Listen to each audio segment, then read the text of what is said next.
results of pressure washing paint prep, a gas station. As you can see, we indented the ground with the blower and the pressure washer. We scraped everything and then we degreased and then we pressure washed and rinsed. We used the oscillating nozzle and we did all those pump protectors and these pump protectors and the whole island here. And we almost, besides sandblasting, took the old coating right off. So here's the diesel island.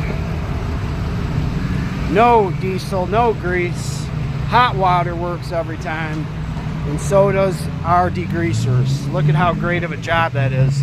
Then we'll come back the next time and we will prime and paint the beams and all those pump protectors over there and the whole entire island. Putting lipstick on a pig. Thanks for watching.